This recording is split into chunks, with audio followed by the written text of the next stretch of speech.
বড় ভাই, আপনাদের জনপ্রিয় একজন মেন্টর ডক্টর শীষ মোহাম্মদ স্যার। উনি বেশ অনেকক্ষণ ধরেই অপেক্ষা করছেন। তো স্যারকে আমি অনুরোধ করব যে, এবং ভাইয়ের কিছু কাজও আছে, তারপরেও ভাইয়া আপনাদের জন্য ভাই একটু কিছু শোনা যাচ্ছে না। সময় দিতে। হ্যালো, শুনতে পাচ্ছেন কি? আমার কথা সবাই শুনতে পাচ্ছেন? জি জি, আমরা তো শুনতে পাচ্ছি। শুনতে পাচ্ছেন না? জি, জি, উনিও শোনা শুনতে যাচ্ছে। পাচ্ছে। ঠিক আছে, থ্যাংক ইউ ভেরি মাচ। তো আমি শীষ ভাইকে অনুরোধ করব যে ভাই আপনি কি সেশনটা শুরু করবেন কিনা? অলরেডি আমাদের আমি তো দেরি হয়ে গেছে। রেডি আছি তো। দেরি হয়ে যাচ্ছে। জি ভাইয়া, জি ভাইয়া। তো প্রিয় চিকিৎসকবৃন্দ, আপনারা আশা করি যে আমাদের যে ভিডিওটা ছিল রেকর্ডেড ভিডিও ভাইয়ার অসাধারণ একটা ক্লাস, সেই ক্লাসের ভিডিওটা সবাই দেখেছেন। এখন আপনারা আপনাদের মনের ইচ্ছা মতো যত প্রশ্ন আছে সেই প্রশ্নগুলো আপনারা দয়া করে আমাদের শ্রদ্ধেয় এবং অত্যন্ত ভাইয়াকে আমি খুব কাছ থেকে দেখেছি, ভাইয়া অত্যন্ত জ্ঞানী, ভাইয়ের কাছে আপনারা প্রশ্নগুলো করেন। ইনশাল্লাহ খুব সুন্দর রিপ্লাই পাবেন এবং আমরা অনেক কিছু শিখতে পারবো এই কোশ্চেন আনসার সেশন থেকে। ধন্যবাদ সবাইকে, ধন্যবাদ। আসসালামু আলাইকুম। জি ভাইয়া, শুরু করেন আপনি। হুম, জি আমি রেডি আছি।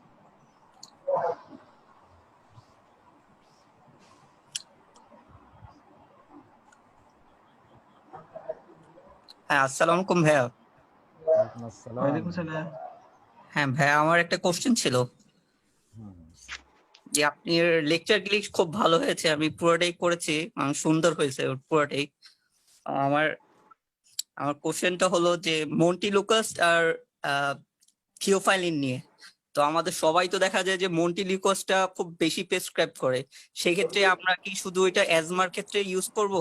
আর কনটাইন মানে থিওফাইলিনটা কখন ইউজ করব? যখন যে পেশেন্টের ব্রঙ্কাইটিস থাকে বা পেশেন্টের যখন একটু শ্বাসকষ্ট থাকে, সেই ক্ষেত্রে কি আমরা কনটাইনটা ইউজ করব নাকি? এই দুইটা জিনিস একটু আমাকে ক্লিয়ার করে দিলে ভালো হয়, এটা খুব কমন।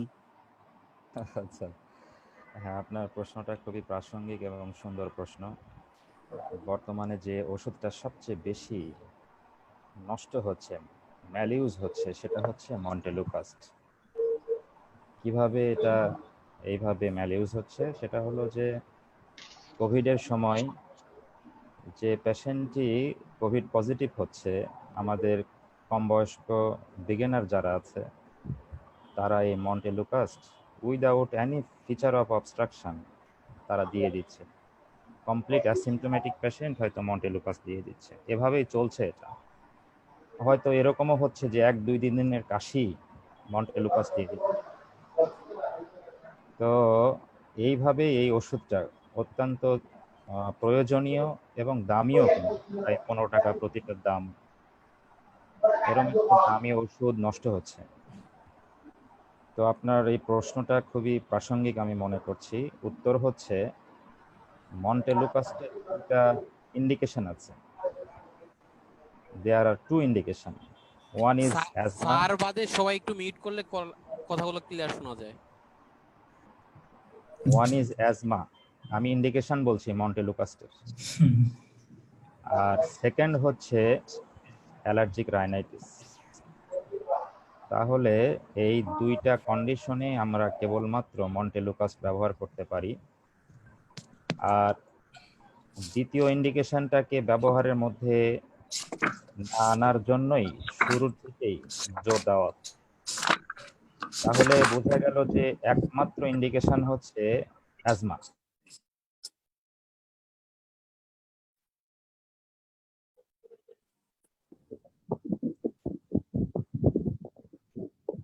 শীষ ভাই, আপনার মাইক্রোফোনটা মিউট হয়ে গেছে ভাইয়া, একটু আনমিউট করে কথা বলতে হবে।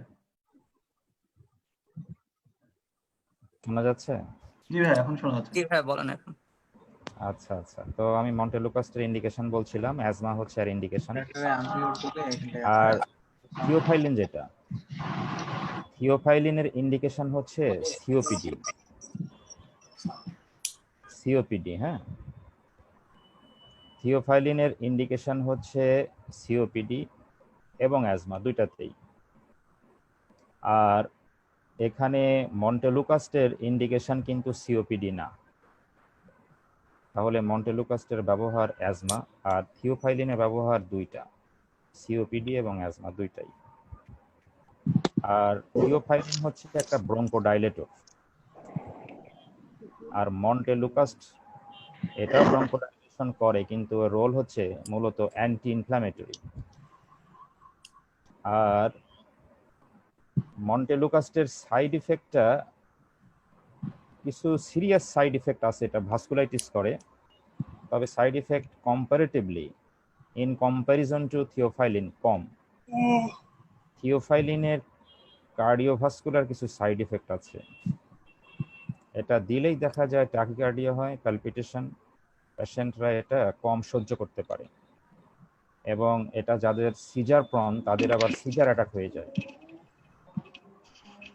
তো এই দুইটা ওষুধই খুব সতর্কভাবে ব্যবহার করতে হবে। আমি আশা করি যে উত্তরটা দিতে পেরেছি। প্রশ্নকারী কি বুঝতে পেরেছেন কিনা? জি ভাইয়া, ভাইয়া thank you. মন্টিন কতদিন দেয়া যাবে সর্বোচ্চ? মন্টেলুকাস্ট এটা, হ্যাঁ, মন্টিন মানেই তো মন্টেলুকাস্ট। এটা তো আমরা বলছি যে ইন্ডিকেশন হলো অ্যাজমা। যদি দেখা যায় যে এই ড্রাগটা এটা স্টেপ 2 থেকে স্টার্ট করা হয়, হ্যাঁ, স্টেপ 2 ব্রঙ্কিয়াল অ্যাজমার যে ম্যানেজমেন্ট আছে, স্টেপ কেয়ার ম্যানেজমেন্ট, সেই স্টেপ কেয়ারের স্টেপ 2-তে এটা স্টার্ট করা যেতে পারে। আর যদি এই ড্রাগের রেসপন্স পাওয়া যায় তাহলে এটা ইনডিফিনিটলি অ্যাজমার যে ড্রাগ যেভাবে আমরা চালাই সেভাবে এটা চালানো যাবে। আর এই ড্রাগ দেওয়ার পরেও যদি রেসপন্স পাওয়া না যায়, আমি ড্রাগ দিলাম, ওনার ফিচার চলছেই, ফিচার্স অফ অ্যাজমা দূর হলো না, সেক্ষেত্রে এটা বন্ধ করতে হবে এবং অল্টারনেটিভ ড্রাগ দিতে হবে। তাই আর ডিউরেশনটা ফিজিশিয়ান জাজমেন্টের উপর নির্ভর করবে, সে কি করছে রোগী নিয়ে। প্রশ্নকারী উত্তর পেয়েছেন আশা করি। হ্যালো ভাইয়া। জি ভাইয়া, থ্যাংক ইউ। হ্যাঁ, হ্যালো। হ্যাঁ বলেন, আমি শুনছি, সবার কথা শুনছি। জি জি, আচ্ছা, ডক্সোফাইলিন আর থিওফাইলিন দুইটার এফিকাসি আর সাইড ইফেক্ট মানে একটু ক্লিয়ার করে যদি বলতেন। হ্যাঁ, এটা সিম্পল বিষয়। এটা আমাদের নতুন, যেটা এখনো ডেভিডসনে ডক্সোফাইলিন অ্যাড হয় নাই, হ্যাঁ, থিওফাইলিনটি আছে।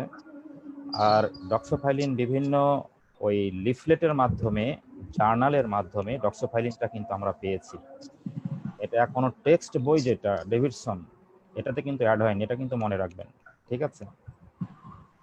আর এটা কিন্তু দামও অনেক বেশি, থিওফাইলিন অনেক সস্তা ড্রাগ, তাই ডক্সোফাইলিনটা ব্যবহার করবেন কি করবেন না এটা একটা গুরুত্বপূর্ণ ইস্যু। এখন প্রশ্ন হচ্ছে যে এই দুইটার ব্যবহার, হ্যাঁ, ব্রঙ্কোডাইলেটর অ্যাকশনটাই মূলত থিওফাইলিনের আছে, এর অ্যান্টি ইনফ্ল্যামেটরি রোলটা নাই।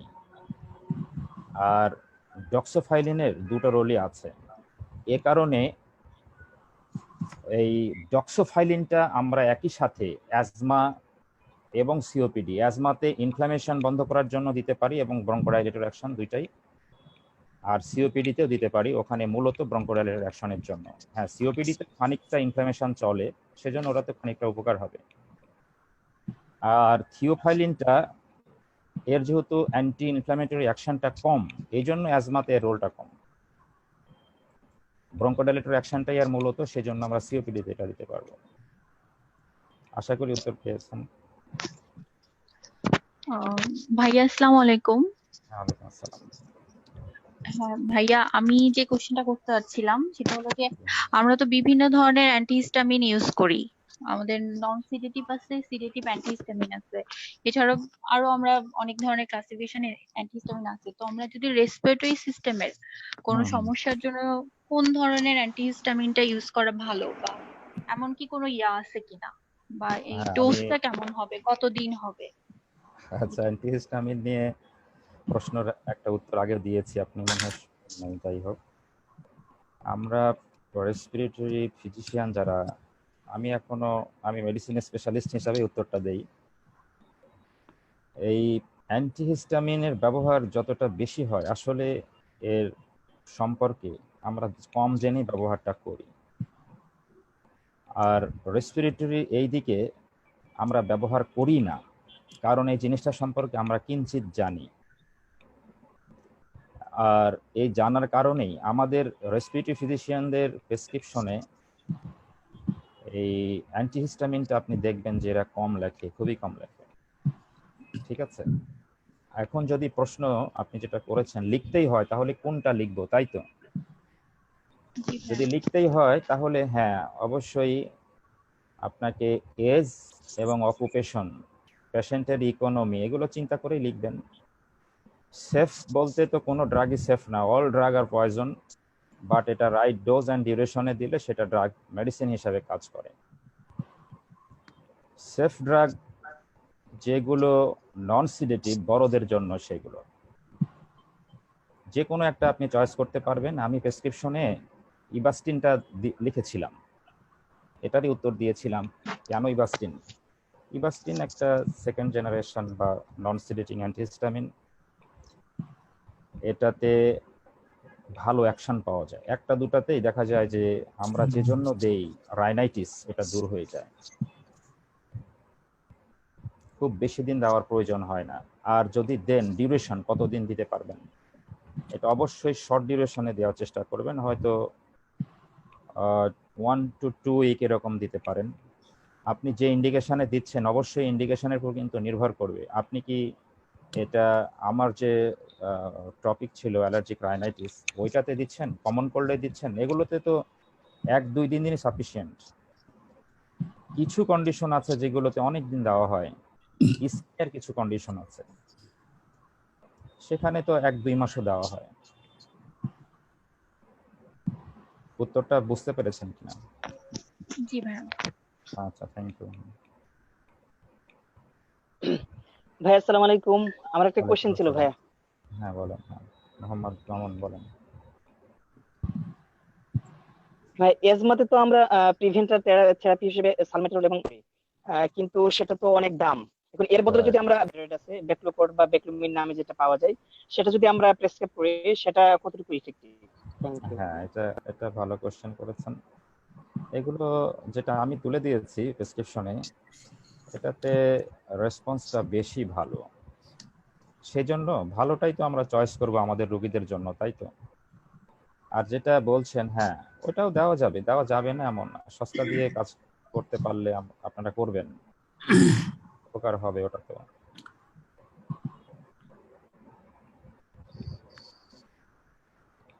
ভাইয়া একটা কোশ্চেন। আসসালামু আলাইকুম। ওয়ালাইকুম আসসালাম। ভাইয়া একটা পেশেন্টের যদি মানে ফার্স্ট স্টেজ অ্যাজমা নিয়ে আসে, কফ আছে মানে শ্বাসকষ্ট, শুকনা কাশি ড্রাই কফ, তাহলে কি শুধু ইনহেলার দিলেই ট্রিটমেন্ট হয়ে যাবে নাকি সাথে মানে প্রিভেন্টার বা এইসবও দিতে হবে?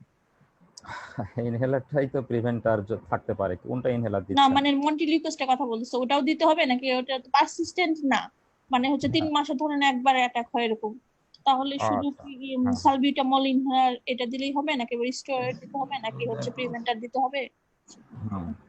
হ্যাঁ, যে প্রশ্ন আপনি 3 মাসে যদি একবার হয়, এখন আমাদের বাই ডেফিনেশন যেটা মাইল্ড ইন্টারমিটেন্ট অ্যাজমা গ্রুপে সে পড়ছে। হ্যাঁ, জি, আর মাইল্ড ইন্টারমিটেন্ট অ্যাজমা ট্রিটমেন্ট হচ্ছে স্টেপ 1। স্টেপ 1। তো স্টেপ 1 তো ওইটাই যেটা আপনি বলছেন যে নিড বেস অ্যাজ রিকোয়ার্ড তাকে আমরা ইনহেলার দিব। এটা রিসেন্ট গাইডলাইন বলছে যে এখানেও স্টেরয়েড কম্বিনেশন যেটা আছে সেই ইনহেলারটাই নিড বেস দেওয়ার জন্য বলছে। যেমন আচ্ছা, হ্যাঁ, ওই যে ফ্লুটিকাসন, হ্যাঁ এটা কম্বিনেশন বা বেক্লোমিথাসন কম্বিনেশন যেগুলো আছে সেগুলো আপনারা দিতে পারবেন। আর আগের যেটা গাইডলাইন ছিল, even BTS guideline, British thoracic society guideline, nice guideline, এগুলো এখনো, অর্থাৎ ডেভিডসন যেটা, সেটাতে কিন্তু এখনো শুধুমাত্র সালবিটামল নিড বেস 3 মাস অন্তর অন্তর হয়তো অল্প 2-1 দিনের জন্য হয়, এটা দেওয়া যেতে পারে ওই গাইডলাইন অনুযায়ী। তবে যেটা আমরা এখন রিকমেন্ড করি সেটা হচ্ছে যে শুরুতেই আমরা স্টেরয়েড কম্বিনেশন ইনহেলার দিই। এটার কিছু উপকারিতা আছে, এটাতে রেট অফ এক্সাজারবেশন কম হয়। আর একটা এক্সাজারবেশন হলে বুঝতে পারছেন তাকে হসপিটালাইজ করতে হতে পারে, অনেক ইকোনমিক লস আছে, ফ্যামিলিয়াল মুভমেন্ট আছে। তো এই হ্যাজার্ডগুলো থেকে বাঁচার জন্য আমরা শুরুতেই steroid combination inhaler need base দিয়ে দিতে পারি। Thank you. হ্যালো, আসসালামু আলাইকুম ভাইয়া। আসসালামু আলাইকুম ভাইয়া। হ্যাঁ, ওয়ালাইকুম আসসালাম। হ্যালো, জি ভাই, আচ্ছা যেগুলা মানে ইনহেলার আর ড্রাই পাউডার কোনটাতে রেসপন্সটা একটু বেটার হয় বলে আপনার মনে হয়? হ্যাঁ, গুড কোশ্চেন করেছেন। যেটা ড্রাই পাউডার ইনহেলার ডিপিআই বলে আর এমডিআই।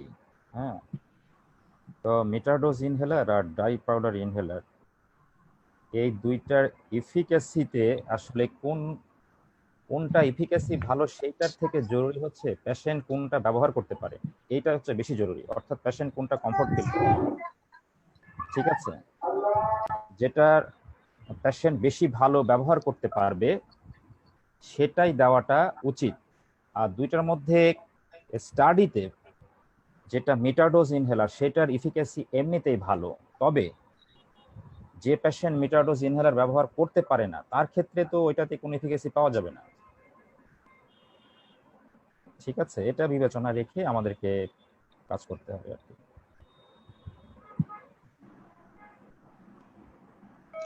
সালাম আলাইকুম ভাই। ওয়ালাইকুম আসসালাম। ভাই যে একটা অনেক সময় দেখা যাচ্ছে যে পেশেন্ট রাইনাইটিস নিয়ে কোয়াগের কাছে দেখাইছে এবং সেখান থেকে অ্যান্টাজল নেজাল ড্রপ দীর্ঘদিন ইউজ করার জন্য তার রাইনাইটিস মেডিকোমেন্টোসা হয়েছে।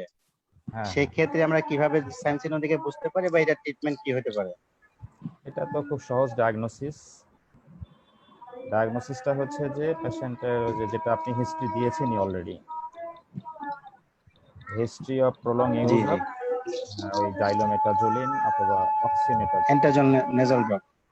হ্যাঁ হ্যাঁ, জি এটা জি গ্র্যাজুয়াল উইথড্র করতে হবে, গ্র্যাজুয়াল, ঠিক আছে? জি ড্রাগ ডিপেন্ডেন্ট হয়ে গেছে, এটাকে গ্র্যাজুয়াল উইথড্র করতে হবে, সাডেন উইথড্র না করে গ্র্যাজুয়াল উইথড্র করতে হবে।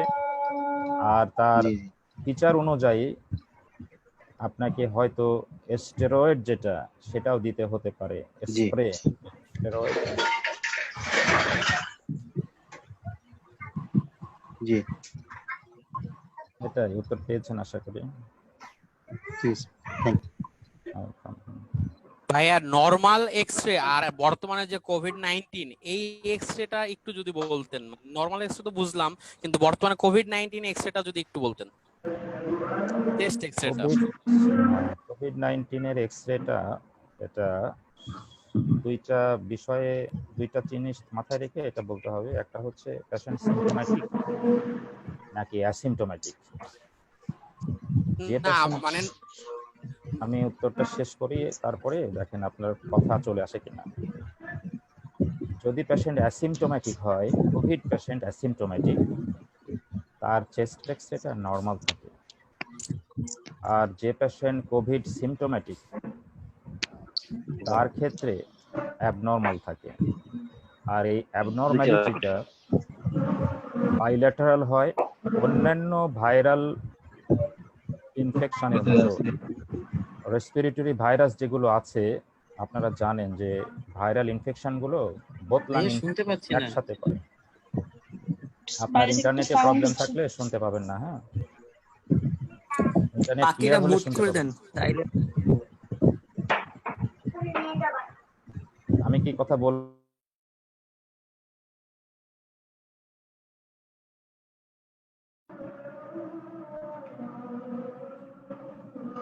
হ্যালো, শুনতে পাচ্ছেন আমার কথা? হ্যালো আসসালামু আলাইকুম ভাইয়া। হ্যাঁ, আমার জি কথা শুনতে শোনা যায়? পাচ্ছি। আচ্ছা, যেটা উত্তর দিচ্ছিলাম কোভিডের উত্তর দিচ্ছিলাম, কোভিডের চেস্ট এক্সরে নিয়ে। তো সিম্পটোম্যাটিক যে পেশেন্ট তাদের ক্ষেত্রে অ্যাবনর্মাল চেস্ট এক্সরে পাওয়া যাবে। আর চেস্ট এক্সরে এটা অবশ্যই আমরা কনসলিডেশন পাবো, অথবা ব্রড হেডিং এ যদি বলি অপাসিটি পাবো।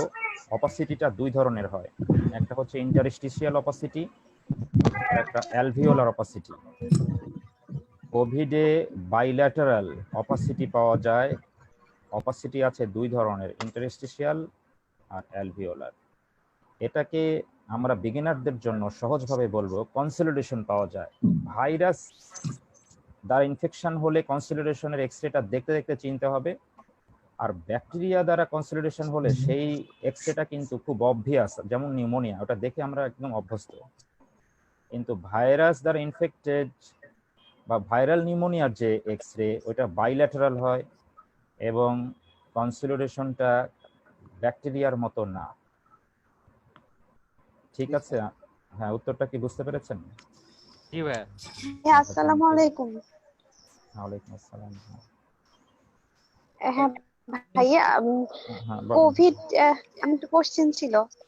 বলেন। কোভিড-19 এর পেশেন্ট তো অনেক সময় গ্রাউন্ড গ্লাস অ্যাপিয়ারেন্স আসে লাংস এর এক্সরেতে, মানে ওইটা আসলে কিভাবে বোঝা যাবে, মানে এখনকার ফিচার গুলা?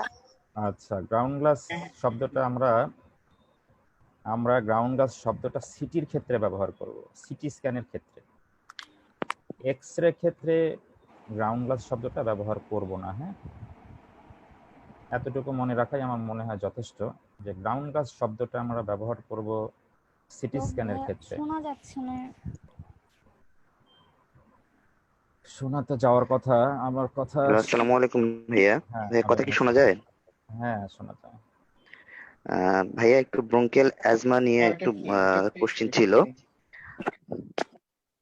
হ্যালো, শোনা যাচ্ছে কি? হ্যাঁ, ওইটার সাথে শুনতে স্যার পাচ্ছি। এটা কোনো লিংক নাই স্যার। কোনটার সাথে? হ্যালো, বলেন।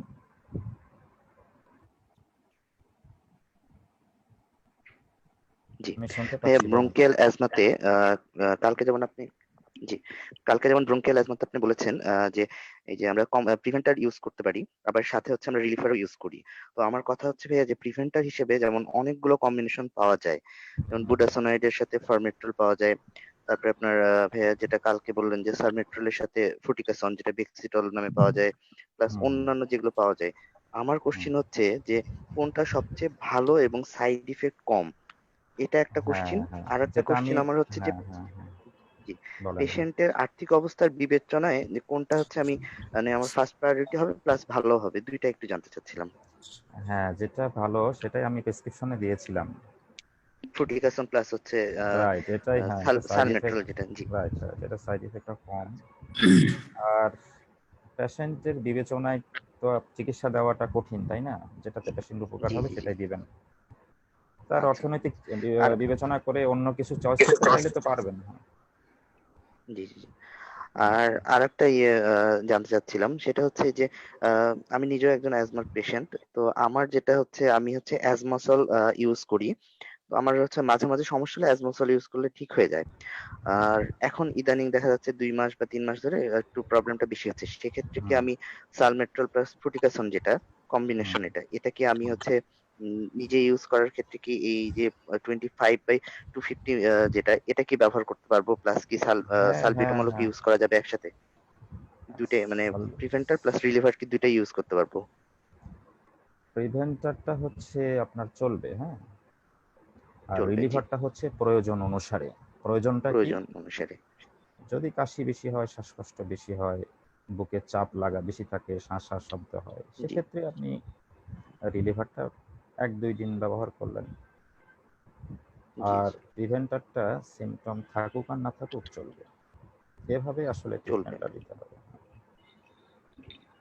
Thank you. আচ্ছা ভাই, আমার কোশ্চেন ছিল। বলেন আব্দুল্লাহ।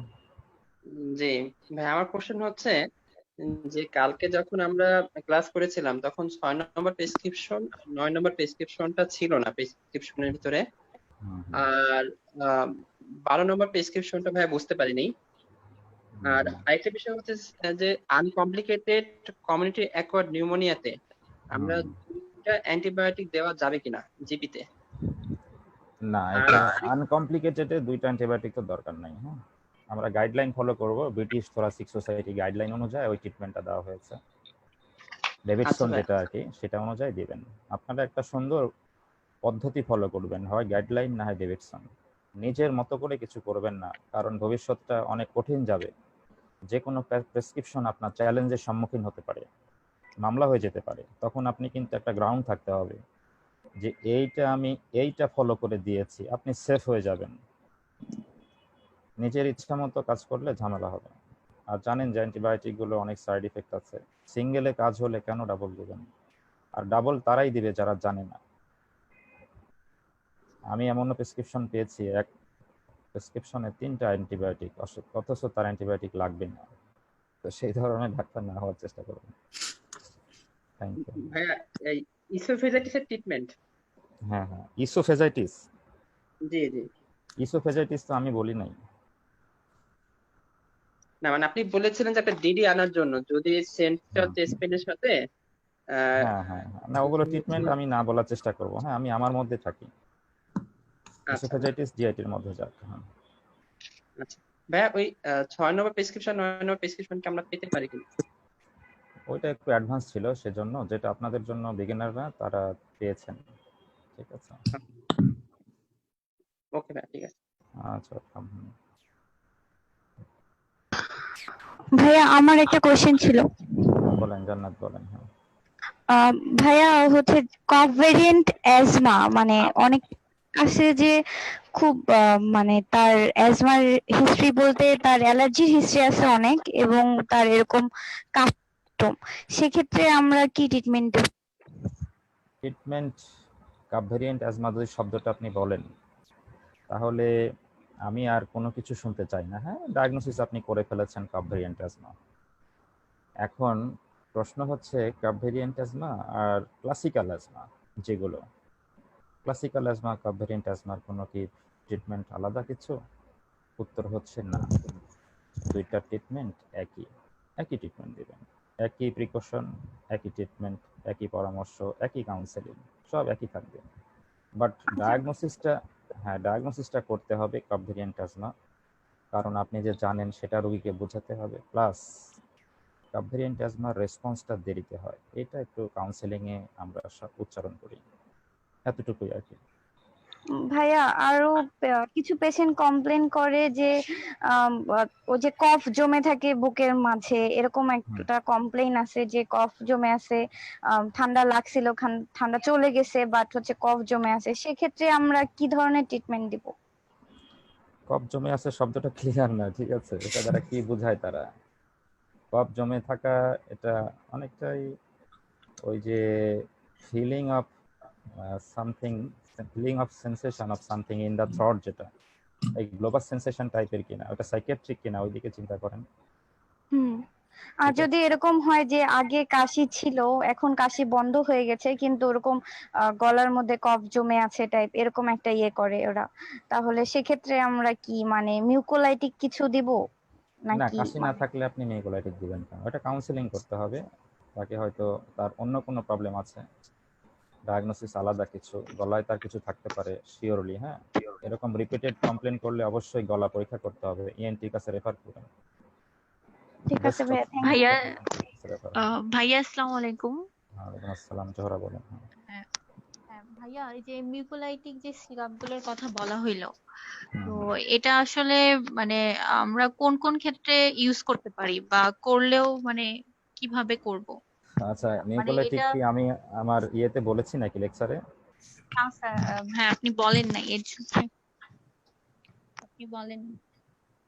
যেহেতু মিউকোলাইটিক আমি বলি নাই, এজন্য এটা প্রশ্নটা আসলে উত্তরটা আমার না দেওয়াই বেটার। আমরা কখনোই মিউকোলাইটিক আমাদের প্রেসক্রিপশনে পাবেন না এবং লিখি না। মিউকোলাইটিক হচ্ছে দোকানদারদের প্রেসক্রিপশন, কোয়াকদের প্রেসক্রিপশন। ঠিক আছে, আমি মনে করি না কোনো এমবিবিএস ডক্টর মিউকোলাইটিক লেখা উচিত। তাহলে তার সাথে ওই কোয়াক আর দোকানদারের কোনো পার্থক্যই থাকবে না। এখন কখন লিখবেন প্রশ্ন এটা, তাই তো? যদি মানে আপনি ভাইয়া মনে এই করেন মিউকোলাইটিক মানে কখন লিখবেন, বলেন, প্রশ্ন বলেন। না ভাইয়া বলতে চাচ্ছিলাম যে মিউকোলাইটিক মানে সিরাপ গুলো মানে খুব প্রচলিত, আমরা মানে দেখি মাঝে মাঝে। হুম, তো সেই ক্ষেত্রে মানে মানে আমারও এটা কোশ্চেন ছিল, আপনি আমাদের যে লেকচার গুলো দিছিলেন ওখানে ছিল না, হুম। তার জন্যই হ্যাঁ, যে ওটা আমরা আসলে ব্যবহার আমরা করি না এটা ইউজ করব কি করব না এরকম। এটার উত্তরটা আমি দিয়ে ফেলেছি। আমি যেহেতু ব্যবহার করি না এবং কোনো রেসপিরেটরি ফিজিশিয়ান, কোনো ভালো মেডিসিন স্পেশালিস্ট ওটা ব্যবহার করেন না, সেই জন্য ওই শব্দটাই বলিনি আমি। আমরা কাশির তো কোনো ট্রিটমেন্ট দেই না, আমরা দিই রোগের ট্রিটমেন্ট। ঠিক আছে, জি ভাইয়া। জিনিসটা কেন হয়েছে, কফ আছে দুই ধরনের, প্রোডাক্টিভ আর ড্রাই। কারণ খুঁজে কারণে ট্রিটমেন্ট দিই, ভালো হয়ে যায়। মিউকোলাইটিক তো দরকার হয় না। এখন মিউকোলাইটিক কাদের জন্যই দরকার? যারা ডিজিজটা বুঝতে পারেনি, কিছু একটা রোগীকে দিতে হবে, এই জন্য এটা লেখে। জি ভাইয়া। আচ্ছা, হ্যালো ভাইয়া, হ্যাঁ বলেন। অনেক রিনাউন্ড স্যারদের দেখি তারা প্রেডনিসোলন দেন মানে অ্যাজমা ট্রিটমেন্টে 5 দিন বা 7 দিনের জন্য, অনেকে ভেরি গুড, অ্যান্টিবায়োটিকও দেন কিছুদিনের জন্য। ভেরি তো গুড, এটা মানে ভেরি কোনো গুড। রোল আছে নাকি? অবশ্যই রোল আছে। হ্যাঁ, স্টেপ 5 এগুলো এর থাকলে ট্রিটমেন্ট হচ্ছে প্রেডনিসোলন। অ্যাজমার স্টেপ কেয়ার ম্যানেজমেন্ট করবেন আজকেই। স্টেপ 5 এর ট্রিটমেন্ট হচ্ছে প্রেডনিসোলন দিতে হবে, ওরাল প্রেডনিসোলন প্রয়োজন অনুযায়ী। হ্যাঁ, আর অ্যান্টিবায়োটিক দেয়ার আর কিছু ইন্ডিকেশন আছে, সাম ফিচার্স আছে যেগুলো থাকলে অ্যান্টিবায়োটিক দিতে হবে। ফিচার্স অফ ইনফেকশন থাকলে অ্যান্টিবায়োটিক দিতে হবে, অবশ্যই রোল আছে। সেক্ষেত্রে হ্যাঁ, ডায়াগনোসিস শুধু ফিচার্স অ্যাজমা না। গুলো কি হবে অ্যাজমার সাথে মানে অ্যান্টিবায়োটিক দিব যখন? আপনি প্রশ্নটা আসলে আরেকজনের প্রশ্ন থেকে এভাবে ধরতে হবে না। জি হ্যাঁ, স্যার, আমার একটু জানতে ইচ্ছে হলো। হ্যাঁ, ফিচার খুবই সহজ। ফিভার থাকলে দিবেন, প্রোডাক্টিভ কাপ। ফিভারটা হ্যাঁ, ফিভার মানে ইনফেকশন আছে। অ্যাজমার পেশেন্ট এখন ফিভার নিয়ে আসছে, ঠিক আছে, তার কাশি হচ্ছে, শ্বাসকষ্ট বেড়ে গেছে, মানে তার অ্যাজমা এক্সাজারবেশন হয়েছে। এই asthma exacerbation is due to infection. এখন এই ইনফেকশনের জন্য আপনি ভাইরাল না ব্যাকটেরিয়াল চিন্তা করবেন, তবে কনফার্ম করার তো সুযোগ কম। সেক্ষেত্রে অ্যান্টিবায়োটিক তো দিতেই হবে, কারণ অ্যাজমা এক্সাজারবেশন হয়েছে ডিউ টু ইনফেকশন। ইনফেকশনের ট্রিটমেন্ট না দিলে তো দূর হবে না। আর ইনফেকশনের ফিচার তো আপনারা জানেন। আসসালামু আলাইকুম ভাইয়া, একটা কোশ্চেন হ্যাঁ, করতে চাই। হ্যাঁ, হ্যাঁ, বলেন খাদিজা। অ্যান্টিহিস্টামিন যেটা, এটা কি কফ সাপ্রেসারের কাজ করে? কিসে? অ্যান্টিহিস্টামিনটা কি কাফ সাপ্রেসারের কাজ করে? যেমন আমি যদি রাইট, রাইট, গুড কোশ্চেন। হ্যাঁ, নিউমোনিয়াতে হ্যাঁ, কি আমি অ্যান্টিহিস্টামিন করবো? না, না, আপনার প্রশ্নের উত্তর আমি দিয়ে দিচ্ছি। অ্যান্টিহিস্টামিন এটা কাফে কাজ করে কিনা প্রশ্ন এটা। উত্তর হচ্ছে কাফের সিমটোম্যাটিক ট্রিটমেন্ট হিসাবে কিছু ড্রাগ আছে, তার মধ্যে অ্যান্টিহিস্টামিন লেখা আছে। এটা ব্রিটিশ থোরাসিক সোসাইটির গাইডলাইনে লেখা আছে, তাই এটা রোল আছে। উত্তর হচ্ছে ইয়েস, রোল আছে। কিন্তু ভাইয়া আমি মানে জানি না আমি আসসালামু আলাইকুম ভাইয়া। বলেন। আপনাদের নেটওয়ার্কের প্রবলেম হলে শুনতে পাবেন না, আমিও শুনতে পাচ্ছি না ভালো।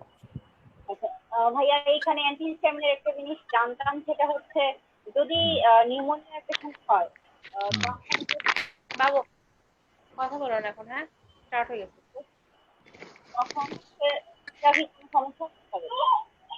আপনার প্রশ্নটা আমি শুনতে পাইনি, ভালো করে বলেন।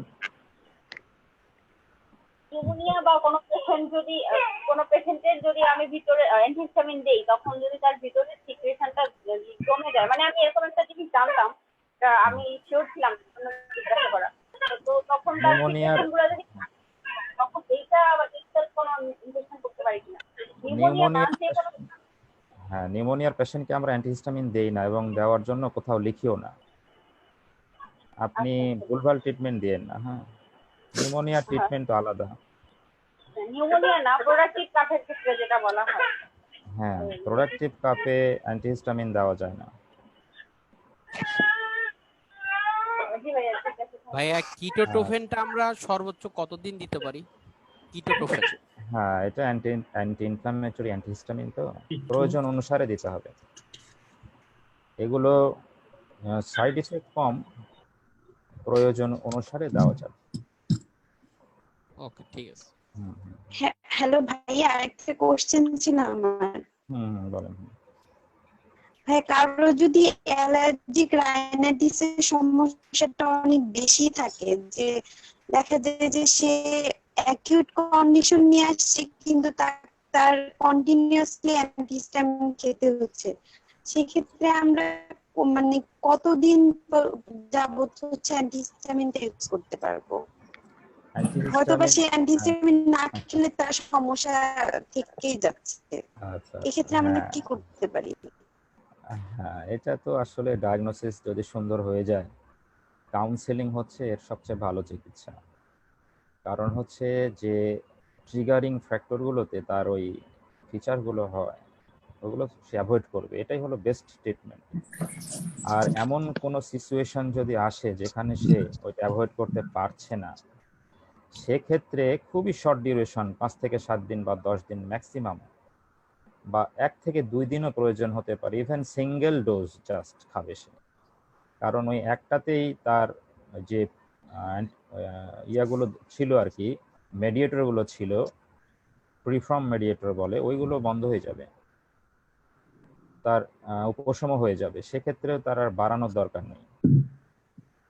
আর ওই রাইনাইটিসের ট্রিটমেন্ট শুধু অ্যান্টিহিস্টামিনই না, তাহলে 1 নাম্বার ট্রিটমেন্ট হচ্ছে তার কাউন্সেলিং করতে হবে, অ্যাভয়েডেন্স অফ অ্যালার্জেন যেগুলো আছে। আর 2 নাম্বারে হচ্ছে কিন্তু অ্যান্টিহিস্টামিন। এখানেও আমরা মন্টেলুকাস কিন্তু দিতে পারি, ওই যে প্রথম প্রেসক্রিপশনে প্রথম কোশ্চেনে এটা বলেছিলাম। ইভেন এখানে স্টেরয়েডও দেওয়া যেতে পারে, এখানে অ্যালার্জেন থেরাপি যেটা ইমিউনোথেরাপি সেটাও দেওয়া যেতে পারে। এরকম ধাপে ধাপে এর ট্রিটমেন্ট আছে, অনেক ঝামেলাযুক্ত কিন্তু এই জিনিস, খুব একটা সহজ না। তবে বিগিনারদের জন্য আমার পরামর্শ হচ্ছে কাউন্সেলিং করবে, গুড কাউন্সেলিং, এবং নিড বেস অ্যান্টিহিস্টামিন দিবে।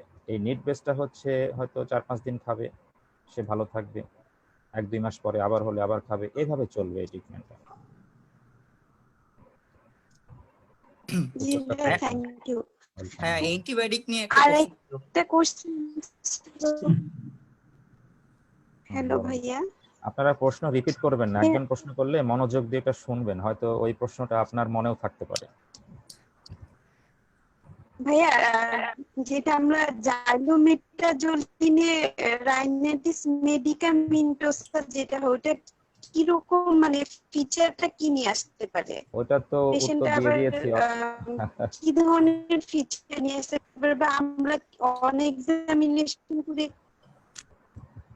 এটার উত্তর তো অলরেডি দিয়ে ভাইয়া দিয়েছি। শুনতে পারিনি হয়তো। হ্যাঁ, এই জন্য প্রথম আচ্ছা ভাইয়া, খেয়াল করবেন। হ্যাঁ,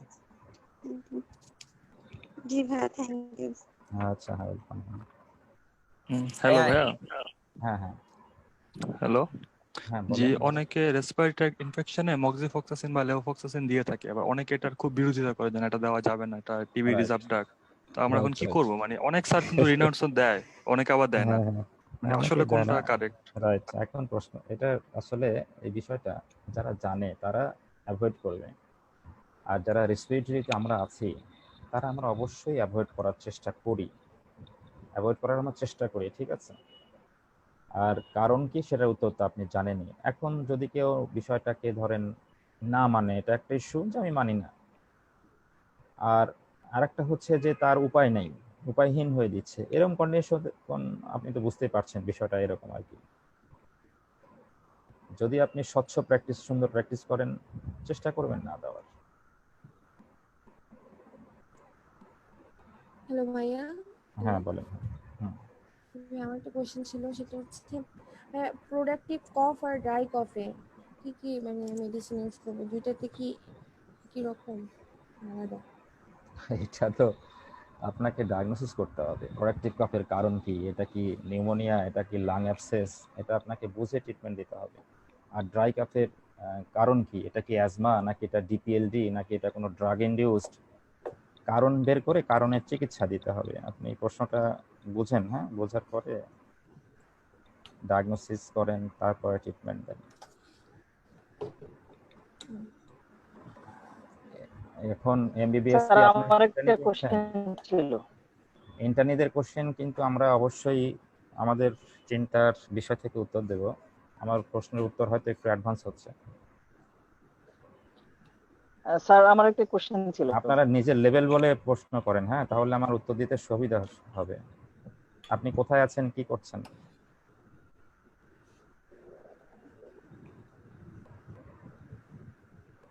হ্যাঁ, মোহাম্মদ মামুন, আপনার পরিচয় দিয়ে প্রশ্ন করেন, কোথায় আছেন?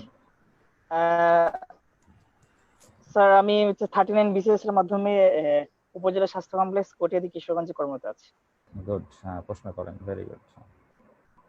আমি সিলেট ওসমানী মেডিকেল থেকে পাশ করছি 2018। 18, কোশ্চেনটা হচ্ছে, জি, কোশ্চেনটা হচ্ছে অ্যালার্জিক রাইনাইটিসে হচ্ছে মানে বুডেসোনেট কিংবা হচ্ছে ডেক্লোমিথাসোন যে আমরা অনেক সময় নেজাল স্প্রে ইউজ করি, সেটা আমরা কখন করব? ওই যে ওটা উত্তর কিন্তু অলরেডি দিয়ে ফেলেছি, অ্যালার্জিক রাইনাইটিস নিয়ে। সেন্ট্রাল অ্যাক্টিং যে রয়েছে, আপনার নেটওয়ার্কের সমস্যা আছে, শোনা যাচ্ছে না। ওইটা জি হুম হুম হুম।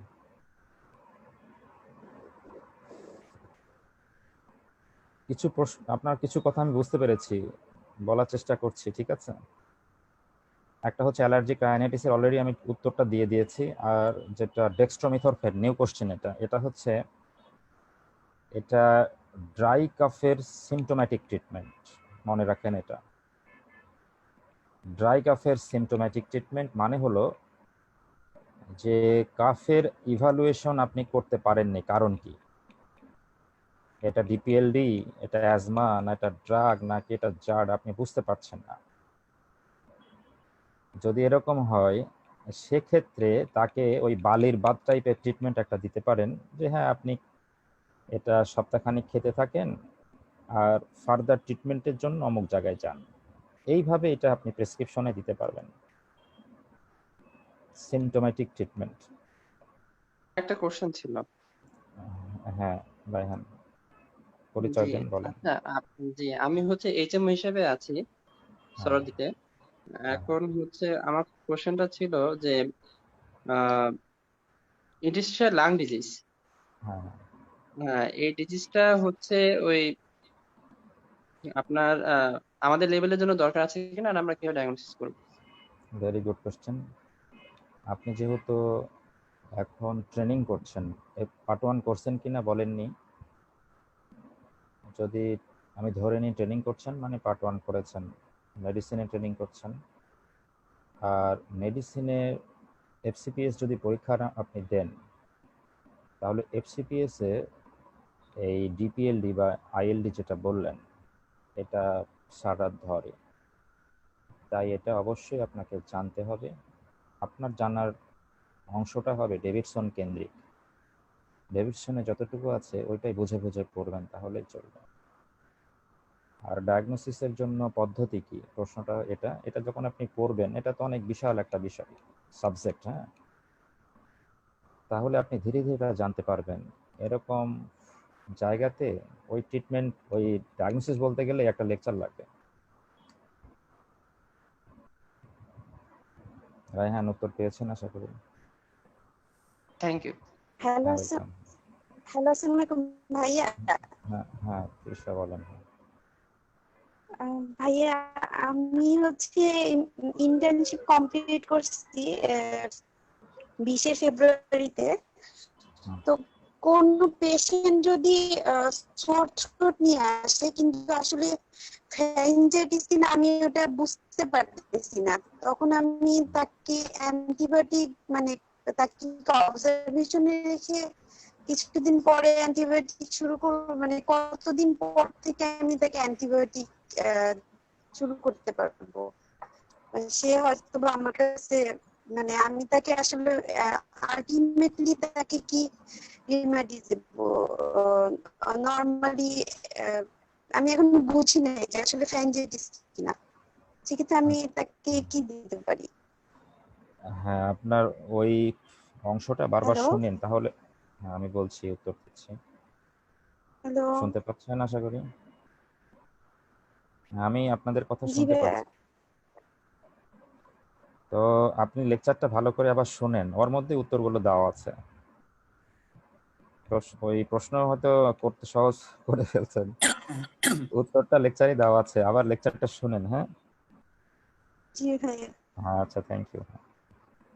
থ্যাংক ইউ আসসালামু আলাইকুম ভাইয়া। ভাইয়া। হ্যাঁ, ওয়ালাইকুম আসসালাম। হ্যাঁ, নাকি এই ভাইয়া আমি বিএসএম তে আছি, এফসিএস পার্ট 2 করছি ফিজিক্যাল মেডিসিনে। তো আচ্ছা, বলেন। আমার হ্যাঁ অ্যান্টিবায়োটিকের রোল নিয়ে একটু কোশ্চেন ছিল, যেমন কমনলি হ্যাঁ এজিথ্রোমাইসিন যেমন জিমেক্সটা সবাই খায় জ্বর হলে বা একটু কাশি হলে, এটা কি হ্যাঁ সঠিক নাকি? আর আর এই আপার রেসপিরেটরি আমাদের অ্যান্টিবায়োটিকের সিলেকশনটা নিয়ে একটু যদি বলতেন। হ্যাঁ, প্রথম প্রশ্নের উত্তর হচ্ছে অবশ্যই তো সঠিক না, আমরা সবাই জানি, তাই তো। হ্যাঁ আর দ্বিতীয় প্রশ্নের উত্তর হচ্ছে যে এটা ডেভিডসনের ব্রিটিশ গাইডলাইন, যেটা বিটিএস বলে, British thoracic society guideline. Upper respiratory ইনফেকশনের জন্য আমি লেকচারে যেভাবে সাজিয়েছি, ধরেন ফ্যারিঞ্জাইটিস থেকে স্টার্ট করেছি, তো কন্ডিশন বুঝে আপনি ওই ফেনক্সিমেথাইল পেনিসিলিন এখান থেকে স্টার্ট করবেন, অথবা অ্যামক্সিসিলিন যদি তার অ্যালার্জির হিস্ট্রি না থাকে। এরকম সস্তা ড্রাগ দিয়ে ট্রিটমেন্ট দিতে হয়, কারণ অধিকাংশ ক্ষেত্রে তো জানেনই এটা কমন কোল্ড এবং অ্যান্টিবায়োটিক লাগে না। আর লোয়ার রেসপিরেটরি ইনফেকশন হলে আমরা ওই যে যেটা বললেন ম্যাক্রোলিড থেকে স্টার্ট করতে পারি, সেফালোস্পোরিন থেকে স্টার্ট করতে পারি, ঠিক আছে। আপার রেসপিরেটরি অ্যান্টিবায়োটিক হিসাবে ফেনক্সিমেথাইল পেনিসিলিন এটা তো থাকলে আপনার পেশেন্টের জন্য বেশি উপকার হবে প্যাথোফিজিওলজি চিন্তা করলে। থ্যাংক ইউ ভাই। হ্যাঁ, ওয়েলকাম। ভাইয়া একটা কোশ্চেন ছিল। আমি ভাইয়া মাত্র ইন্টার্ন শেষ করেছি ফেব্রুয়ারিতে এসএসএমসি থেকে। ভাইয়া যদি এরকম পেশেন্টের মানে ব্রঙ্কিয়েক্টাসিস ক্লিনিক্যালি আমি ডায়াগনোসিস করতে পারি, হচ্ছে পেশেন্টের পাস হিস্ট্রি অফ টিবি ছিল, প্লাস হচ্ছে ক্লাবিং আছে এবং ফাউল স্মেলিং প্রোডাক্টিভ হিউজ অ্যামাউন্টে কফ হয়, আর যদি আমি এক্সরে করেও প্রিভিয়াস টিবির হিল টিবি লিশন দেখতে পারি, সেক্ষেত্রে কি আমি চেম্বারে ব্রঙ্কিয়েক্টাসিসের ট্রিটমেন্ট চালাই যেতে পারবো নাকি আমাকে পেশেন্টকে রেফার করতে হবে? ব্রঙ্কিয়েক্টাসিসের ট্রিটমেন্ট আপনি যতদূর পারেন চালাতে পারেন যদি পেশেন্ট আপনার প্রতি সন্তুষ্ট থাকে, ঠিক আছে। এটা হচ্ছে প্রথম ইস্যু। আর একটা সার্টেন লেভেল পর্যন্তই আপনি পারবেন, তারপরে তো পারবেন না। আর প্রত্যেকটা এক্সাজারবেশন যা হবে সেটারও আপনি ট্রিটমেন্ট দিতে পারবেন। আপনি যা পারবেন শুধুমাত্র স্টেবল ব্রঙ্কিয়েক্টাসিস ফলো আপ করতে পারবেন, এছাড়া কিছু করতে পারবেন না, ঠিক আছে। তো আপনি নিজে জাজমেন্ট করতে পারবেন যে আসলে কতটুকু আমি কি করব। হ্যালো, আসসালামু হ্যাঁ আলাইকুম ভাইয়া, ভাইয়া। আসসালামু আলাইকুম। হ্যাঁ, আসসালাম। আমি হচ্ছে new intern central medical college. আমার একটা কোশ্চেনটা হচ্ছে যে ভাই আমার হচ্ছে ফ্লুয়েন্টলি স্পুটাম হয়, মানে কোনো কাশি নাই, তো এটা কি কারণে, হ্যাঁ তো এটা কি কারণে হতে পারে বা এটার জন্য আমার করে নাকি? এটা অনেক দিন থেকেই মানে অযথা স্পুটাম। কাশি ছাড়াই স্পুটাম, কাশি ছাড়াই স্পুটাম কিন্তু খুবই আনলাইকলি, এবং এটা হতে পারে তারপরেও যারা ওই যে কিছু ব্যাড হ্যাবিটে আক্রান্ত, হ্যাঁ, বারবার গলা পরিষ্কার করে এবং ওই গলা পরিষ্কার করে করে ওই অভ্যাসে পরিণত। আর একটা ইস্যু হচ্ছে যদি পোস্ট নেজাল ড্রিপ থাকে তাহলেও এটা হতে পারে। আপনি ডক্টর যেহেতু ইন্টার্নি করছেন, সো এই ব্যাড হ্যাবিট হলে ত্যাগ করার চেষ্টা করেন। আর পোস্ট নেজাল ড্রিপ কিনা এটা আরেকটু আপনি ভালো করে কারোর সাথে কনসাল্ট করেন, কোনো মেডিসিন স্পেশালিস্ট সরাসরি ওখানে গিয়ে কনসাল্ট করেন। এই দুইটার কোনো একটা হবে আশা করি। Thank you. হ্যাঁ, ওয়েলকাম। আসসালামু আলাইকুম ভাইয়া। ওয়ালাইকুম আসসালাম। হ্যাঁ, বুঝবে শোনা যাচ্ছে ভাইয়া কথা? হ্যাঁ হ্যাঁ হ্যাঁ, শুনছি ভাইয়া। আমি 2017-তে ইন্টার্নশিপ শেষ করছি, মেডিকেল অফিসার হিসেবে ছিলাম রংপুর কমিউনিটি মেডিকেল কলেজে। একটা জানতে চাচ্ছিলাম যে কমিউনিটি অ্যাকোয়ার্ড নিউমোনিয়া, এটাতে ভ্যাকসিন সম্পর্কে একটু যদি কাইন্ডলি বলতেন ভাইয়া, যে কোন এজ থেকে দেওয়া যায় এবং কার্যকারিতা, এবং এটা কি মানে দিলে কি আবার দিতে হবে, মানে কতদিন পরে একটু যদি। এটা তো অনেক বিগ কোশ্চেন। এটা আসলে এই কোশ্চেন আনসার সেশনে দেওয়াটা তো বুঝতে পারছেন অত্যন্ত টাফ হবে। এটা আমি এক লাইনে বলছি, যদি পেশেন্টের ক্রনিক ডিজিজ থাকে, ক্রনিক ডিজিজ যেমন ধরেন অ্যাজমা, সিওপিডি, হার্ট ফেলিওর, অথবা পেশেন্ট ইমিউনো কম্প্রোমাইজড, ঠিক আছে, তাহলে আপনি এটা প্রেসক্রিপশন, এক কথায় বলছি কিন্তু উত্তর এটা দিতে পারবেন ভ্যাকসিনটা। এখন যদি আপনার ক্রনিক ডিজিজের কারণে দেন তাহলে এটার একটা শিডিউল আছে, আর ইমিউনো কম্প্রোমাইজ পেশেন্টের জন্য হলে আলাদা শিডিউল আছে, ঠিক আছে। আর এটার ভ্যাকসিন আছে দুই ধরনের, একটা হচ্ছে আপনার কনজুগেটেড ভ্যাকসিন আর একটা পলিস্যাকারাইড ভ্যাকসিন। এখন কনজুগেট ভ্যাকসিন যেটা, সেটা লাইফ টাইম একবারই দেওয়া হয় ইমিউনো কম্প্রোমাইজ পেশেন্টের জন্য, আর এজ 60 ইয়ার অর মোর হলে। আর পলিস্যাকারাইড যে ভ্যাকসিন, সেইটা যারা আপনার এই যে ক্রনিক ডিজিজে আক্রান্ত ওদেরকে আমরা অ্যাডাল্ট ভ্যাকসিন বলছি, 19 ইয়ার্স অ্যান্ড অ্যাবাভ। এইটা হলে আপনি দিতে পারবেন। আর ডোজটা হচ্ছে এক গাইডলাইন বলছে 5 ইয়ারলি, আর গাইডলাইন বলছে 3 ইয়ারলি। ব্রিটিশ থোরাসিক সোসাইটি বলছে 3 ইয়ারলি, আর সিডিসি বলছে 5 ইয়ারলি। এভাবে আপনি ওইটা 3টা ডোজ দিতে পারবেন টোটাল। আচ্ছা ভাইয়া, তাহলে এই ক্ষেত্রে হচ্ছে যখন মানে অ্যাজমা ইমিউনো কম্প্রোমাইজ পেশেন্টের ক্ষেত্রে কনজুগেটিভটা একবার দেওয়া মানে যাবে, এটা আর লাইফ টাইম। Life time. আর পলিস্যাকারাইড যে ভ্যাকসিনটা, এটা 19 বছরের পর থেকে অ্যাডাল্টদের 5 ইয়ারলি যেটা, তাহলে কি এটা কাউকে 5 বছর মানে প্রথমবার দেওয়ার পরে 5 ইয়ারলি তাকে দিতে হবে মানে এটা ইয়ে করার হ্যাঁ, ক্ষেত্রে? 5 ইয়ারলি 3টা দিতে পারবেন। থ্যাংক ইউ ভাইয়া। 3 ডোজ। আচ্ছা,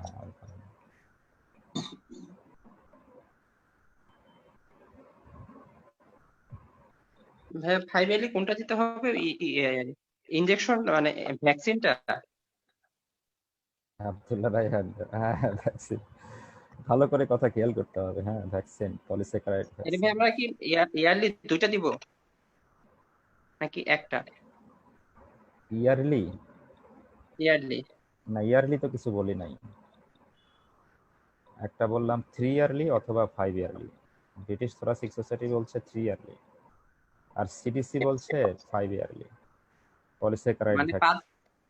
মানে 3 বছরে একটা। একটা, রাইট। Thank you. হ্যাঁ, ওয়েলকাম। এগুলো পড়তে হবে। হ্যাঁ, যারা এখন আমরা ট্রেনিং এ আছি, আমি এফসিপিএস এর ট্রেনিং করছি অনেক আগে, 2012 থেকে 15 সাল পর্যন্ত। তো তখন অনেক পড়ালেখা করতাম, এখনো তো করতে হয়। এই প্রশ্নগুলো যেগুলো এই ধরনের সরাসরি গাইডলাইনে আছে, বইতে আছে, আমরা চেষ্টা করবো এগুলো ওখান থেকে পড়ে নেওয়ার। হ্যাঁ, একটু শুনে নিলাম, এটা ঠিক আছে। হ্যালো, আসসালামু আলাইকুম। ওয়ালাইকুম আসসালাম। শফিকুল ইসলাম বলছিলাম, 39 সিএস, মুগদা মেডিকেল কলেজ। আচ্ছা, জি, আমার একটা কোশ্চেন ছিল, স্যালবিউটামল ওরালি রোল কেমন অ্যাজমার ক্ষেত্রে? এটা তো বড়দের ক্ষেত্রে আমরা দেই না। হ্যাঁ, সাইড এফেক্ট অনেক বেশি এটার, এই জন্যই রোল তো বুঝতেই পারছেন কম। আর বাচ্চাদের ক্ষেত্রে পেডিয়াট্রিক্স যারা প্র্যাকটিস করে তারা এটা দিয়ে থাকে। প্রশ্নটা তাদের কাছ থেকে আরেকটু উত্তর নিতে পারবেন। আপনি কি পেডিয়াট্রিক ওয়ার্ডে আছেন নাকি? না স্যার, আমি আইসিইউতে স্যার। আইসিইউ অ্যাডাল্টে তো ওরাল দিবেন কেন? ওরাল দিবেন না, কখনোই দিবেন না। স্যার, আমার একটা রিলেটিভ আছে স্যার, উনি স্যার ইনহেলার নিতে চায় না এবং লং টাইম ধরে, অনেক দিন ধরে মন্টিলুকাস্ট এবং স্যালবিউটামল ট্যাবলেট গ্রহণ করে আসতেছে স্যার। অনেক কাউন্সিলিং করেছি স্যার, কিন্তু সে অ্যাকসেপ্ট করে না।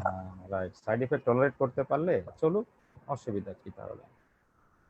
সাইড ইফেক্ট তো বুঝছেনই, ওটা অ্যারিথমিয়া করে, প্যালপিটেশন করে, টাইকার্ডিয়া করে। Thank you sir. হ্যাঁ, ওয়েলকাম। হ্যাঁ,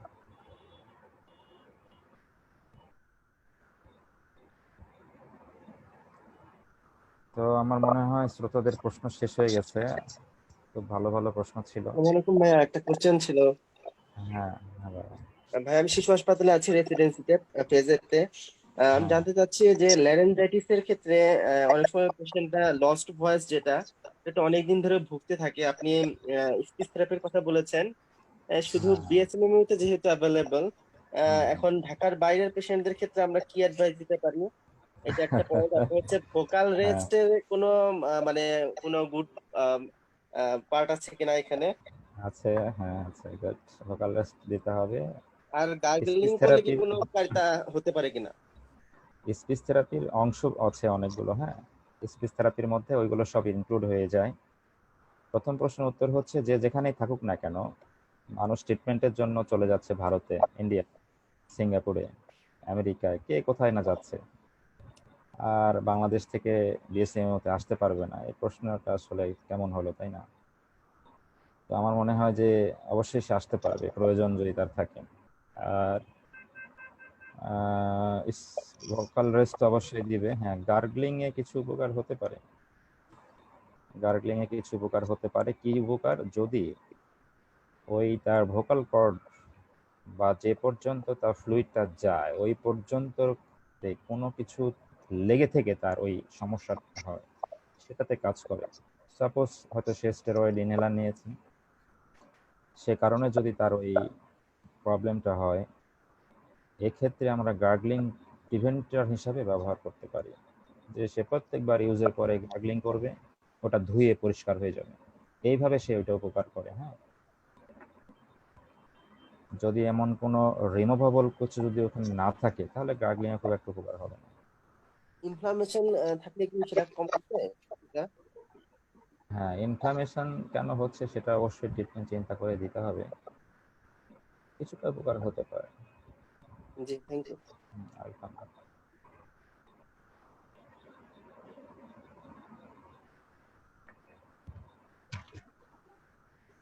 তো শ্রোতাদেরকে অসংখ্য ধন্যবাদ। আমার মনে হয় যে খুব ভালো প্রশ্ন উত্তর সেশন হয়েছে। এখন ভাইয়া আর একটু যদি একটা কোশ্চেন করতে পারি। হ্যাঁ হ্যাঁ হ্যাঁ বলেন। ভাইয়া আমি আসলে অ্যাজমা নিয়ে আরেকটা কোশ্চেন জিজ্ঞেস করতে যাচ্ছি। সেটা হচ্ছে বলেন। আমি যদি হচ্ছে সালবিউটামল ইনহেলার ইউজ করি মানে প্রয়োজনের তাগিদে, আর আমি যদি স্টেরয়েডটা যেটা আছে সেটা মানে ইউজ না করে কি সেক্ষেত্রে কি মন্টিলুকাস কি মাঝে মাঝে ব্যবহার করলে কি সিমটম রিলিফ পাওয়া যাবে বা এরকম কিছু কি হতে পারে কি, না আমাকে হ্যাঁ, স্টেরয়েডটা ইউজ করতে হবে? এটা তো ওই যে এই প্রশ্নের উত্তর দিয়ে দিয়েছি আগেই। স্টেপ 1 হ্যাঁ। যখনই আমরা ক্রস করলাম তখন স্টেপ 2 তে যাচ্ছি। স্টেপ 2 ট্রিটমেন্ট হচ্ছে যে অবশ্যই স্টেরয়েড ইনহেলার। এখন খাইলে নিয়ে আসবো না, যদি স্টেরয়েড ইনহেলার অসুবিধা নেই। চায় বা না নিতে পারে সেক্ষেত্রে আমরা অল্টারনেটিভ ড্রাগ হিসাবে, ওইখানে কিন্তু লেখা আছে অল্টারনেটিভ ড্রাগ হিসাবে আমরা কিছু ড্রাগ চয়েস করতে পারি, যেমন এই মন্টেলুকাস চয়েস করতে পারি, থিওফাইলিন, ডক্সোফাইলিন, এগুলো চয়েস করা যাবে। আর চয়েস করে আমি প্র্যাকটিস শুরু করলাম, আমাকে রেসপন্স দেখতে হবে। যদি রেসপন্স পাওয়া যায় তাহলে এটা কন্টিনিউ করতে হবে, আর যদি রেসপন্স পাওয়া না যায় তাহলে এটা বন্ধ করতে হবে। মন্টিলুকাস কি তাহলে কি মানে তার কন্টিনিউ চলবে, কোনো এরকম অসুবিধা বা সাইড ইফেক্ট কি খুব বেশি কি আছে? হ্যাঁ, ওই যে একটা খারাপ সাইড ইফেক্ট একটা আছে, ভাস্কুলাইটিস করে, শার্গস্ট্রস সিনড্রোম করে, ভেরি রেয়ারলি। তো সেক্ষেত্রে ভাই আমার হচ্ছে ইনহেলারটাই বেটার, স্টেরয়েড ইনহেলার যদি সে নিতে পারি। হ্যাঁ, ইনহেলারের সাইড স্টেরয়েডটাই ইফেক্ট বেটার। কম। রাইট রাইট, এটা সাইড ইফেক্ট সবচেয়ে কম, খুবই কম সাইড ইফেক্ট এটা। হ্যাঁ, আরেকটা ভাই, যদি আমি কেউ মানে স্টেরয়েড ইনহেলার ব্যবহার করছেন, হয়তো সিমটম রিলিফে অনেকদিন তার প্রয়োজন হচ্ছে না, সেক্ষেত্রে কি তিনি অফ করে স্টেরয়েড অফ রাখতে পারবেন শুধু হচ্ছে প্রয়োজনের হ্যাঁ তাগিদে? হ্যাঁ এইগুলো সব গাইডলাইনে আছে। আপনি কি করছেন রেসিডেন্সিতে? না, আমি হচ্ছে প্রিপারেশন নিচ্ছি, পড়াশোনা করতেছি। কিসে? মেডিকেল অফিসার হিসেবে ছিলাম প্রাইভেট মেডিকেল কলেজে, আপাতত প্রিপারেশন নিচ্ছি রেসিডেন্সির জন্য। রেসিডেন্সির জন্য এটা সব কিছু ক্লিন কাট লেখা আছে ওই স্টেপ কেয়ারের মধ্যেই। স্টেপ ডাউন জি আচ্ছা, স্মার্ট ট্রিটমেন্টে স্টেপ ডাউন শব্দটা লেখা আছে। স্টেপ ডাউন থেরাপি বলে বা স্টেপ ডাউন কেয়ার। যখন পেশেন্ট 3 মান্থ অর মোর ওই ড্রাগে গুড কন্ট্রোলে থাকবে, মানে অ্যাসিমটোমেটিক থাকবে, তখন আমরা 25 থেকে 30% ড্রাগ 3 মান্থলি রিডাকশন করতে পারি। এটা হচ্ছে গাইডলাইনের ভাষা। হ্যাঁ, তো 3 মান্থলি আপনি তখন ওই পরিমাণ ড্রাগ রিডাকশন করতে থাকবেন। সাডেন অফ করে তো দেওয়া যাবে না, বুঝতে পারছেন। সাড়ে নক করে দেবেন। ঠিক আছে ভাই, থ্যাংক ইউ। আচ্ছা, হ্যাঁ, আসসালামু আলাইকুম। ওয়ালাইকুম আসসালাম। আসসালামু আলাইকুম তো ভাইয়া, একটা কোশ্চেন ছিল। হ্যাঁ হ্যাঁ ভাইয়া, হেমোটাইসিসের পেশেন্টকে ট্র্যাক্সিল দেওয়ার সময় পেশেন্ট যদি অলরেডি অ্যান্টিপ্লাটিলেটে থাকে অথবা স্ট্রোক অথবা আইএসডি পেশেন্ট থাকে, তখন চেম্বারে আমি কি কি প্রিকশনস নিতে পারি? আচ্ছা, পেশেন্ট যদি অলরেডি অ্যান্টিপ্লাটিলেটে থাকে তাহলে তো একটা কারণ বোঝা গেল যে তার ড্রাগ ইনডিউসড হেমোটাইসিস, তাই না? আর সেক্ষেত্রে ওইটাই আগে সিজেশন করতে হবে, মানে স্টপ করতে হবে। কত দিনের জন্য? আর তার প্রয়োজন আছে কি না সেগুলো অ্যাসেস করতে হবে, যে অ্যান্টিপ্লাটিলেট সে খায় কেন খায়, অরিজিনাল ইন্ডিকেশন ফর অ্যান্টিপ্লাটিলেট তার আছে কি না। যদি ওইটা তার ইন্ডিকেশন না থাকে ওটা লাইফ টাইম বন্ধ হয়ে যাবে। যদি ইন্ডিকেশনটা থাকে তাহলে যে অ্যান্টিপ্লাটিলেট সে খাচ্ছে ওইটার অল্টারনেটিভ সুইটেবল কি আছে সেটা চয়েস করতে হবে। ঠিক আছে, এইভাবে আমাদেরকে ম্যানেজ করতে হবে তার সাথে। হ্যাঁ,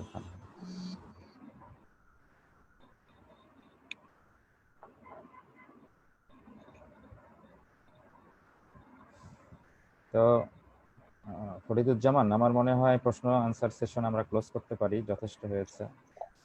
জি, থ্যাংক ইউ স্যার। হ্যাঁ হ্যাঁ, আর খুব বেশি যে পার্টিসিপেন্ট ছিল আমি মনে করছি না। প্রশ্নগুলো, হ্যাঁ ভালো প্রশ্ন করেছে এরা, সবাই ভালো প্রশ্ন করেছে। তো যদি আর প্রশ্ন যেহেতু নাই, আমরা এটা ক্লোজ করতে পারি। Thank you sir. হ্যাঁ আচ্ছা, হ্যাঁ ঠিক আছে, আল্লাহ হাফেজ তাহলে। হ্যাঁ আল্লাহ হাফেজ।